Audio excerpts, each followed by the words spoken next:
하나님 앞에서 사람이 어찌 의롭다 하며, 이런 제목으로 6개 강의를 이어가겠습니다. 악인들의 모든 포악함에 대해서도 속히 심판하시지 않는 하나님과, 그럼에도 불구하고 악인은 결국 멸망에 이르게 될 것이다 라고 말한 욥의 독백을 듣고 난 이후에 이제 욥의 친구 가운데 빌닷의 마지막 변론이 이어지고 있습니다. 그게 본장의 내용인데, 빌닷의 세 번째 변론으로 그 내용이 보시다시피 매우 간결하고, 그리고 지금까지 보여준 욥에 대한 어떤 극심한 비방이나 정죄나 어떤 저주는 더 이상 나타나지 않고 있는 이런 구조를 보여줍니다. 빌닷의 마지막 변론의 내용이 이렇게 짧아졌다는 것은 뭘 의미하겠습니까? 이제 욥과 맞서서 논쟁하던 친구들의 힘이, 그들의 힘이 소진하고 있다는 것을 의미하는 거죠. 어떤 말을 해도 철저하게 자기를 방어하면서 그렇게 자기를 변론하는 욥의 논리 앞에서 더 이상 할 말을 잃고 욥에 대해서 포기하고 있는 듯한 이런 인상을 이제 보여주는 것을 우리가 보게 됩니다. 빌닷은 그러면서 이제 마지막으로, 빌닷도 지치는 거죠. 마지막으로 자기가 지금까지 욥에게 한 말을 다 정리하면서, 그럼에도 여전히 하나님에 대한 판에 박힌 진부한 주장을 내세워서 누구도 하나님 앞에서 정결할 수 없다는 아주 이렇게 평이한, 다소 힘이 빠진 말로 욥에 대한 빌닷의 모든 변론을 마무리 짓고 있는 것을 볼 수 있습니다. 그래서 1절 2절을 보면, 수아 사람 빌닷이 대답하여 말했다. 통치와 위엄이 하나님께 있으니 그분이 저 높은 곳에서 평화를 이루신다. 이렇게 기록하고 있습니다. 빌닷의 말 속에는 악인이 도처에서 악을 행하고 있어도 하나님께서는 그들을 외면하신다는 앞장의 욥의 주장에 대한 반박의 뜻을 담고 있죠. 하나님께서는 결코 악인을 외면하지 않으시고 하나님의 뜻 가운데서 여전히 통치와 위엄을 행하고 계시고 위대한 권위를 가지고 지금도 세상의 평화를 통치하고 계신다. 이렇게 반박을 합니다. 아무리 이 세상이 모순되고 하나님의 공의가 실종된 것처럼 보일지라도 하나님은 지극히 높은 곳에서 세상을 평화롭게 다스리고 계신다고 빌닷은 그렇게 주장을 합니다. 무죄하고 억울한 고통 속에서 하나님이 모든 악인의 횡포를 묵인하신다는 욥의 주장은 분명히 잘못된 것입니다. 여전히 하나님께서는 이 땅을 통치하고 평화를 지켜나가신다는 빌닷의 주장이 일면 틀리지 않은 그런 논리라는 것을 알 수 있습니다. 그러나 자신의 처지가 불행하다고 고통스럽다고 해서 하나님을 불의하다고 말하는 것이나 친구의 고난을 깊이 들여다보고 이해하고 위로하기보다는 일방적으로 죄인을 몰아 하나님에 대한 지식을 사람을 정죄하기 위한 의도 속에서 자의적으로 악용하는 이런 모든 것들은 둘 다 합당한 것이 아니라는 것을 우리는 깨달아야 할 것입니다. 성경의 진리는 우리의 상황을 합리화하거나 방어하기 위한 수단이나 도구가 될 수 없습니다. 어느 누구도 이 같은 이유와 용도로 하나님을 아는 고상한 지식을 악용하거나 오용하지 말아야 되는 거죠. 욥과 욥의 친구들의 긴 변론 속에서 우리가 발견할 수 있는 큰 오류는 욥도 욥의 친구들도 하나님에 대한 지극히 한 면만 이해하고 있었을 뿐 하나님에 대한 그들의 지식은 일천하게 그지없었다는 거죠. 그럼에도 불구하고 자기들이 알고 있는 하나님에 대한 지식을 가지고 끊임없이 논리를 펴면서 서로를 공격하고 반박하는 이런 지루한 논쟁들을 했다는 겁니다. 하나님에 대해서 많이 알지 못하면 사람의 말이 많아지게 되는 것이고 그 사람의 말이 많아질수록 논쟁은 끊이지 않는 것입니다. 욥은 하나님을 경외하였지만 하나님에 대한 정교한 지식을 갖지 못했습니다. 자기의 체험 안에서 하나님을 판단하고 그 지식 안에서 자기의 처지를 바라보니까 끊임없이 원망과 불평이 나오는 어리석은 모습들을 드러내고 있었죠. 빌닷의 친구들도 마찬가지입니다. 그들이 알고 있는 하나님은 인과응보적인 하나님이 전부였습니다. 그리고 그것을 등에 업고 계속 욥을 공격하는 이런 모습들에서 벗어나지 못하는 이런 부분들을 욥기가 이렇게 지루하게 보여주잖아요. 하나님에 대해서 깊이 알지 못할수록 하나님에 대한 지식을 무기 삼아 자기를 방어하고 다른 사람을 공격하는 도구로 삼는 이런 무지한 일들은 그때나 지금이나 계속해서 일어나고 있는 일들입니다. 하나님에 대해서 깊이 알면 알수록 하나님에 대해서 뭔가를 내가 정의하고 그 하나님의 지식을 내가 이용한다는 것에 대해서 굉장히 두려움을 갖게 되어 있습니다. 성경에 십계명에 뭐라 그랬습니까? 여호와 이름을 망령되이 일컫지 말라 그랬습니다. 얼마나 많은 경우에 자신이 하나님 편에 서 있다고 하는 자신감, 그리고 그 당위를 앞세워서 그냥 나를 세워가지고 다른 사람들을 공격하고 정죄하고 비난하는 이런 실수들을 우리가 얼마나 많이 저지르고 있냐는 거죠. 바리새인들도 보십시오. 그들은 진심으로 여호와 하나님을 경외하는 자들이 아니었습니다. 그런데 입만 열면 맨날 율법을 얘기합니다. 자기들은 율법을 지켰고 또 율법을 지키라고 강요하고, 이것을 대단한 자신들의 의로 여기면서 종교적인 지도자들은 종교적인 외식을 그렇게 자기들의 이익의 재료로 삼았던 그런 모습들을 우리가 신약 성경 속에서 보지 않습니까? 종교를 이용하려고 하는 사람들이 적지 않습니다. 목회자들 중에서도, 성도 여러분들 중에서도 우리가 믿는 이 신학, 교리, 어떤 우리가 붙드는 어떤 이 발음을 우리가 악용하고 오용하려고 하는 이런 것들은 정말 하나님 앞에서 부끄러운 일들이죠. 언제든지 성경을 이용하려고 하는 자들이 되지 말아야 합니다. 하나님을 아는 고상한 지식과 깊은 교리와 신학을 자신의 우월성을 드러내는 수단으로 삼는 그런 죄를 범치 말아야 합니다. 무엇인가를 우리가 조금 더 안다는 것이 우리로 하여금 때때로 얼마나 교만하게 하고 그릇된 우월감을 갖게 만드는지를 잘 생각해 봐야 합니다. 욥도, 빌닷을 비롯한 친구들도 모두 자기들이 아는 지식을 토대로 서로 자기들의 신학과 신앙의 우월성을 입증하고 변론하는 일에 한치의 양보도 없었습니다. 그래서 얻은 것이 뭡니까? 욥의 친구들이 그렇게 욥을 정죄하고 비난해서 욥이 그대들의 말을 들으니 이제 내 잘못이 무엇인지 알겠소 하고 욥이 돌아섰습니까? 또 욥이 그렇게 자기를 자기를 변호하면서 자기가 무죄하다고, 하나님이 죄 없는 나에게 지금 이런 벌을 주고 있다고 자기를 변호했을 때 욥의 친구들이 듣고 보니 네 말이 맞네 하고 동의했나요? 돌이킬 수 없을 만큼 깊은 상처와 골만 깊어졌을 뿐입니다. 깊이 고통당하고 지금 아파하는 사람에게는 그 원인을 규명하고 그 잘잘못을 따지는 것은 천천히 해도 될 일입니다. 우선은 그가 당한 아픔과 괴로움과 슬픔을 함께 공감해 주는 일이 우리에게 필요하다는 거죠. 예수 그리스도의 구속의 은혜, 복음이 우리에게 필요한 이유가 바로 여기 있는 것이죠. 율법의 잣대나 기준만으로 인과응보의 원리만을 고집해서 섣불리 판단하고 정죄하거나 하나님의 섭리와 뜻에 무지한 채로 자기의 무죄함만을 주장하면서 하나님을 원망하고 불평하는 것이나 모두가 합당치 않은 믿음이라는 것을 우리 욥기를 통해서 분명하게 우리의 마음에 새길 필요가 있는 것입니다. 3절에서 4절을 보면 그분의 군대를 셀 수 있느냐, 그분의 빛이 비치지 않는 자가 있느냐, 하나님 앞에서 사람이 어찌 의로우며 여자에게서 난 자가 어찌 깨끗하겠느냐, 이렇게 말합니다. 하나님은 악인을 방치하신다는 욥의 말에 빌닷이 계속 반박합니다.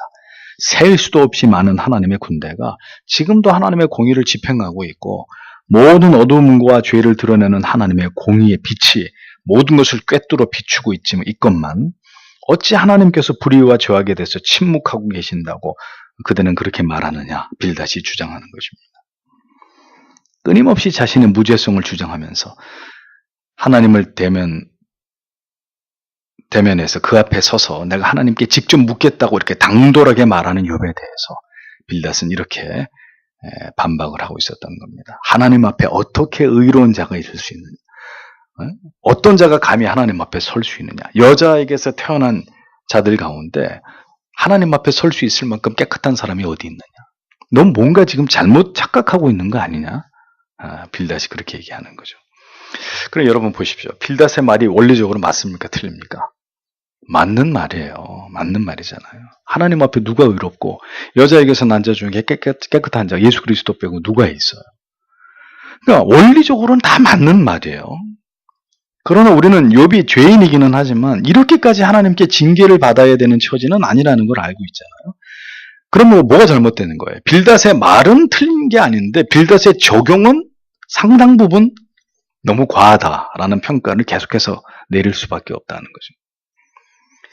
그가 인용하는 말씀은 틀린 것이 아닌데 그 말씀의 적용이 잘못됐다는 거죠. 결코 틀림이 없는 말씀과 첨예한 교리, 올바른 신학이라 할지라도 그것을 통해서 겨누는 것이 적이 아니라 아군이라면 이는 그 좋은 재료와 무기들을 지금 잘못 사용하고 있는 것이잖아요. 네. 그 진리가 잘못된 것이 아니라 그 진리를 가지고 어떤 주장이나 논리를 펼치고 어떤 일을 도모하는 사람이 부족하고 어리석을 수 있다는 것, 우리가 깊이 염두해야 되는 것입니다. 우리가 전하는 말씀, 교리 이런 건 문제가 없어요. 그걸 근데 어떻게 펼쳐내느냐, 어떤 말로 어떻게 다가가고 어떻게 이해시키고 가르치고 변화시키냐, 여기엔 지혜가 필요하다는 거예요. 하나님을 아는 지식이 욥이나 친구들에게 더 명료하고 그것이 지식에서 비롯된 것만이 아니라 그들이 깊이 깨닫고 경험한 것이었다면, 그냥 이렇게 지식만을 가지고 서로 막 이렇게 공격하는 그런 내용이 아니라 정말 하나님을 깊이 경험한 것을 가지고 그들이 논쟁을 하고 대화를 했다면 아마 이보다는 훨씬 더 은혜스럽고 하나님이 기뻐하시는 뜻에 도달하지 않았겠나 싶습니다. 언제나 바른 지식과 진리가 필요하고 다음은 그것을 소유한 자들에게 참으로 지혜가 있어서 그 모든 지식과 진리를 올바로 사용하고 적용할 수 있는 능력이 있어야 한다는 거죠. 칼을 빼든 장수는 적의 목만 베어야 합니다. 근데 자기 살을 베거나 아군을 베거나 애매한 사람들 다치게 하면 안 되는 거죠. 그래서 칼은 어디에 꼽혀 있어야 합니까? 칼집에 꼽혀 있어야 되는 거죠. 필요할 때만 그 칼집에서 칼이 나와서 적을 베는데 사용되어야지. 칼은 날카롭게 다듬어져 있는데 칼집이 없어요. 어떻게 되겠어요? 자기 허벅지도 베고 옆에 있는 사람도 찌르고 이런 문제가 생기겠죠. 그래서 아무에게나 검을 줄 수 없는 것이고 검은 꼭 검집에 들어가 있어야 되는 거죠.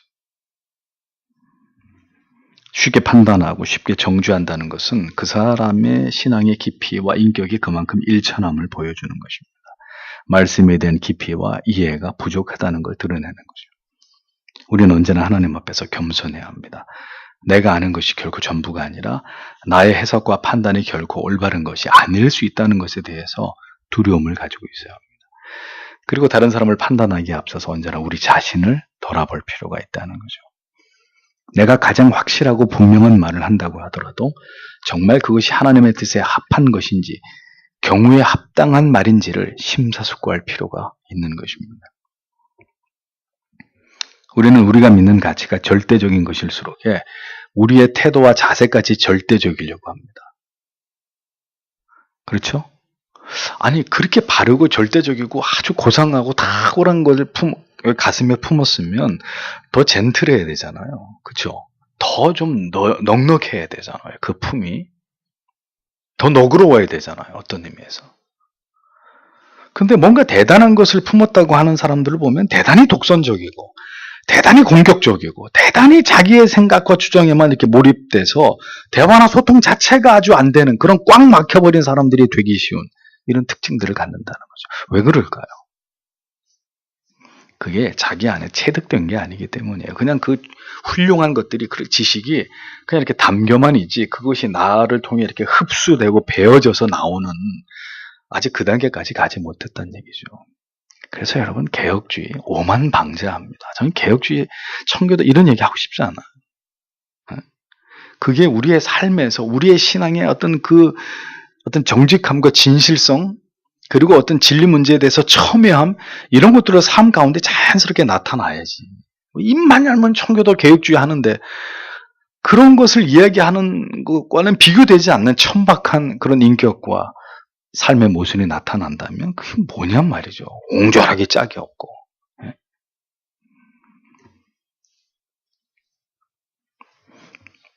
바른 진리와 신앙을 추구한다면 우리는 분명히 하나님을 아는 올바른 지식을 토대로 나의 판단이나 나의 생각이 아닌 흔들릴 수 있는 어떤 진리의 가치와 그 기준에 의해서 모든 것을 판단하고 합리적으로 그것을 수용하고자 하는 태도, 흔들릴 수 없는, 말 잘못했습니다. 이런 태도를 가질 필요가 있는 거죠. 올바른 진리를 추구하는 일은 가치 있는 일이나 그로 인해서 우리가 자칫 진리보다 더 높은 담벼락을 쌓고 그 안에 우리를 스스로 가두어 버리는 이런 일들은 일어나서는 안 되는 거죠. 욥의 친구들 모습 속에 이런 모습들이 그대로 드러납니다. 올바른 진리를 누구보다 많이 아는 사람들이 전혀 말이 통하지 않는 사람들로 그렇게 비춰지지 않도록 각별히 우리는 노력해요. 뭘 많이 알고 대단히 바른 걸 주장한다는 사람들 굉장히 옹졸하고 편협해 보이고 아주 옹고집처럼 여겨지는 이런 부분들 제 자신에도 무한히 경계하는 거예요. 그런 사람이 될까? 그게 아닌데 그렇게 돼서는 안 되는데. 그래서 우리가 더 분명한 성경의 진리를 깨닫고 배워야 되고 그것을 어떤 사람들이 할지라도 잘 풀어서 설득하고 설명해 줄 수 있어야 되고 그러한 노력을 통해서 하나님이 기뻐하시는 어떤 결론에 도달할 수 있는 능력을 갖춰야 된다는 거죠. 욥과 그의 친구들의 대화는 실패입니다. 실패. 어느 쪽도 유익을 얻은 것이 아니라 양쪽 다 엄청난 상처와 고통만을 맛보고 그들의 대화는 그렇게 긴 대화를 주고받았음에도 아무런 영향가 없는 대화가 되고 말았다는 거죠. 양쪽 다 아주 열렬하게 하나님을 등에 업고 얘기를 했는데도 얻은 것은 아무것도 없는 참 기가 막힌 거죠. 욥과 그 친구들은 왜 올바른 대화가 되지 못했을까요? 왜 점점 서로를 이해하고 갈등의 폭이 좁아지지 않고 결국은 서로를 포기해야만 되는 지경에 이르게 된 것일까요?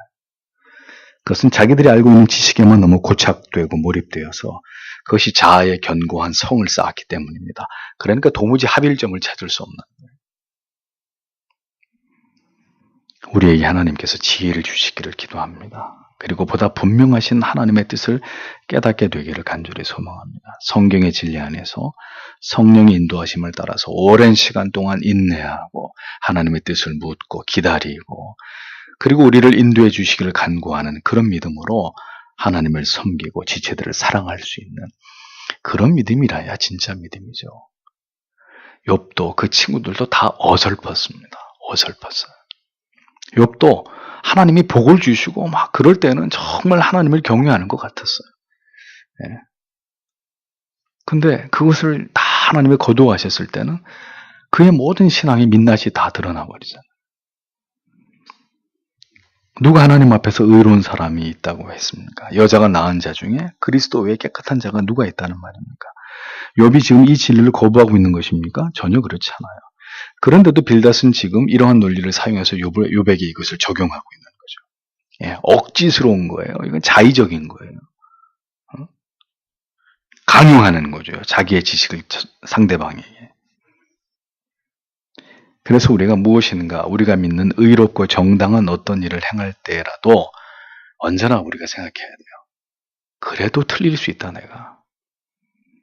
이게 나의 무지한 아집이 될 수 있다. 이런 생각 버리면 안 되는 거예요. 그래서 물어야 되는 거예요. 그 문제에 대해서 다른 사람들의 뜻이 어떤지 같이 묻고 기도하고 어떤 결과를 얻기까지 수고스럽지만 그것을 모아가는 작업이 필요한 거죠. 올바른 진리와 신앙을 추구한다고 하면서도 우리는 관계의 갈등과 깨어짐을 여전히 경험하고 있습니다. 왜 이런 일들이 일어나야 되는지 참 안타깝게 그지없습니다. 모두가 올바름을 지향한다고 하면서 전혀 하나가 되지 못합니다. 이것은 분명한 모순이라는 거죠. 욥과 그의 친구들의 이러한 성숙지 못함이 여전히 우리 안에도 존재하고 있다는 방증입니다. 그래서 서로 이렇게 얘기하다가 부딪히면 안 보는 거예요. 그냥 갈라서고 그냥 떠나버리고 우리에게 더 큰 어떤 이 깨달음의 울림이 우리 영혼 가운데 필요하리라고 생각합니다. 5절에서 6절 마지막에 보아라 하나님의 눈에는 달까지도 밝게 빛나는 것이 아니며 별조차도 깨끗하지 못하니 하물며 구더기 같은 사람 벌레 같은 인간이야 오죽하겠느냐 이렇게 기록하고 있습니다. 청명한 달과 별도 하나님이 보실 땐 무가치한 것인데 하물며 구더기 벌레 같은 사람이 어떻겠느냐. 빌닷은 인생은 무엇이든 내세울 것이 없는 초라한 존재에 지나지 않을 뿐이라고 말합니다. 계속 얘기하지만 빌닷의 논리 다 맞는 이야기입니다. 인생은 모두 구더기 같고 벌레 같은 인생이 지나지 않습니다. 그러나 그것은 하나님이 보시기에 어리석은 우리 인생들이 그러할 뿐 우리가 누군가를 향해서 그 사람의 가치를 에이 구더기 같은 인생아, 이 버러지 같은 인생아 이렇게 표현하는 것이 합당합니까? 합당치 않습니까? 합당치 않단 말이에요. 그런데도 내 자신에 관해서가 아니라 다른 사람에 대해서 우리가 이 같은 표현을 사용하는 것은 우리에게 좀 더 많은 지혜가 필요한 부분이라는 거죠. 예를 들어서 신앙을 지켜 살아가는 삶이 너무너무 지금 힘겹고 지칩니다. 이 사람은 예수를 안 믿는 사람이, 대충 믿는 사람이 아니라 열렬히 예수를 믿는 사람이에요. 그런데 삶이 너무 그렇게 좁은 길로 가니까 힘들고 지치고 괴로워요. 그러면 그러한 하나님의 사람들에게 필요한 말씀이 뭘까요? 이 구더기 같은 버러지 같은 인생아 이런 말씀일까요? 아니라는 거죠. 세상에서 우리가 그렇게 핍박을 당하고 불이익이나 모욕을 당해도 그럼에도 불구하고 여러분은 그리스도의 보배로운 하나님의 자녀입니다. 이렇게 말해줄 수 있어야 되는 거죠. 전적으로 타락하고 부패한 어떤 의도 선도 존재하지 않는 그런 우리지만 그런 죄인을 사랑하시는 하나님이심을 깨닫게 해주고 위로해 줄 수 있어야 되는 거죠. 죄인이라고 구더기와 벌레 같은 존재라고 우리의 실존을 깨우치는 것도 때로는 그렇게 깨닫지 못하고 오만방자하게 살아가는 사람들한테는 필요합니다. 그렇지만 그렇지 않은 사람들에게는 그런 말들보다는 하나님께서는 그대의 머리카락까지 다 세고 계시고 우리의 작은 신음소리도 듣고 계시는 우리를 향해 오래 참으시는 하나님이십니다. 하고 분명히 우리의 지체들에게 말해주고 위로와 용기를 주는 것까지도 우리가 해야 될 일이라는 거죠. 여러분 근데 욥의 친구들의 대화 가운데 단 한마디라도 욥을 그렇게 높여주고 그를 위로해주고 그의 편에서 그를 인정하고 칭찬해주는 이런 말을 들어보신 적이 있습니까? 어디에서도 없는 거예요. 계속 네 잘못이고 네 죄고 네가 악당이고 네가 하나님의 저주를 받고 있는 거고 벌레 같은 인생도 사랑하시는 하나님이다. 지렁이 같은 야곱이라도 그를 버리지 않는 하나님이시다.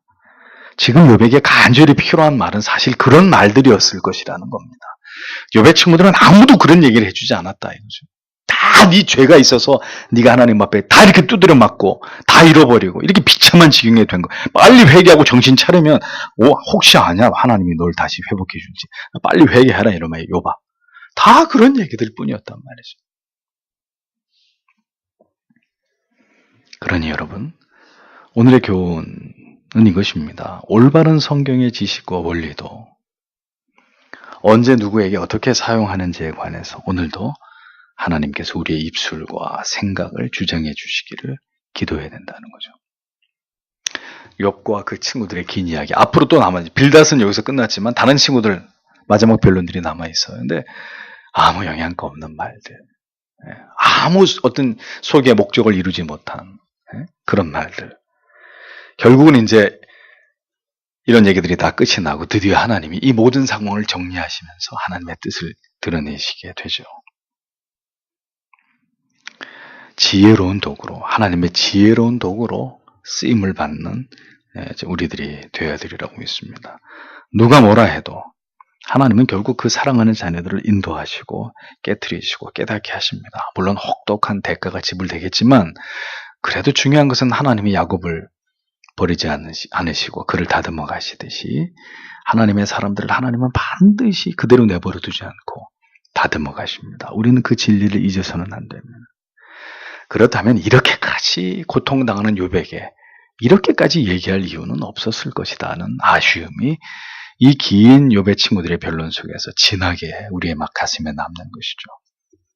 우리 모두에게 하나님을 아는 지식과 더불어서 지혜도 허락해 주셔서 우는 자와 함께 울고 기쁜 일 이르는 자와 더불어서 진정으로 함께 기뻐해 줄 수 있는 이런 신앙의 인격이 필요하지 않을까. 오늘도 빌닷의 마지막 이 짧은 변론을 통해서 이런 말씀들을 한번 생각해 보게 됩니다. 다 함께 기도하겠습니다.